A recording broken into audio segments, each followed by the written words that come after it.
my beautiful sponge. It is Easter, and the Lord has risen. He's risen indeed. And not only that, but we're about to finish Ezekiel 48, and therefore finishing Ezekiel, hooray. It's now the division of the land. Here is the list of the tribes of Israel and the territory each is to receive. The territory of Dan is in the extreme north. Its boundary line follows the Hethlon road to Lebo-Hamath and then runs on to Hazar Enan on the border of Damascus, with Hamath to the north. Dan's territory extends all the way from across the land of Israel from east to west. Asher's territory lies south of Dan's and also extends from east to west. Naphtali's land lies south of Asher's, also extending from east to west.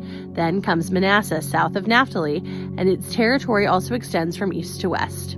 South of Manasseh is Ephraim, and then Reuben, and then Judah, all of whose boundaries extend from east to west. South of Judah is the land set aside for special purpose. It will be 8 1/3 miles wide and will extend as far east and west as the tribal territories, with the temple at the center.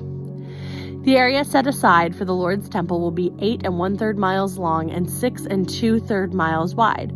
For the priests, there will be a strip of land measuring 8 1/3 miles long by 3 1/3 miles wide, with the Lord's temple at the center.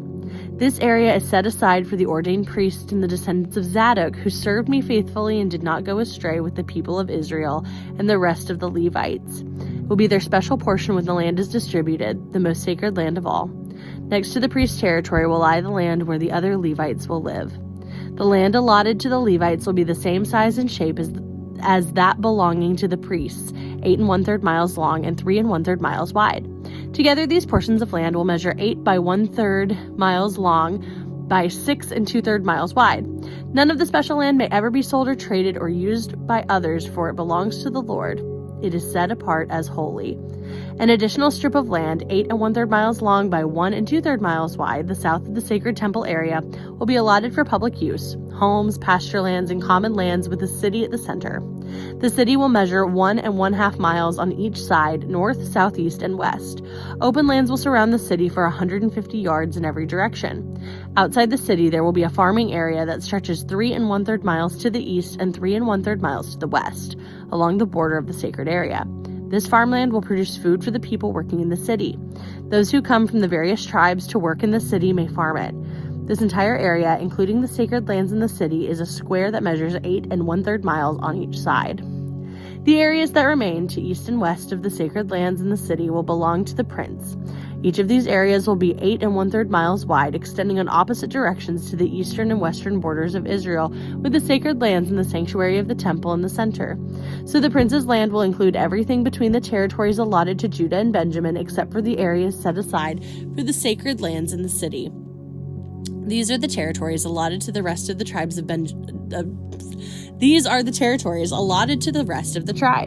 Benjamin's territory lies just south of the prince's lands, and it extends across the entire land of Israel from east to west.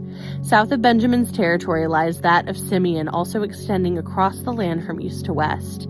Next is the territory of Issachar, with the same eastern and western boundaries. Then comes the territory of Zebulun, which also extends across the land from east to west. The territory of Gad is just south of Zebulun, with the same borders to the east and west. The southern border of Gad runs from Tamar to the waters of Meribah at Kadesh, and then follows the brook of Egypt to the Mediterranean. These are all of the allotments that will be set aside for each tribe's exclusive possession. I, the sovereign Lord, have spoken. These will be the exits to the city. On the north wall, which is 1 1/2 miles long, there will be 3 gates, each one named after a tribe of Israel. The first will be named Reuben, the second for Judah, and the third for Levi. On the east wall, also 1 1/2 miles long, the gates will be named for Joseph, Benjamin, and Dan. The south wall, also 1 1/2 miles long, will have gates named for Simeon, Issachar, and Zebulun. And on the west wall, also 1 1/2 miles long, the gates will be named for Gad, Asher, and Naphtali. The distance around the entire city will be 6 miles, and from that day the name of the city will be called The Lord is There. Alrighty guys, that is the end of Ezekiel. Hooray! Another prophet down.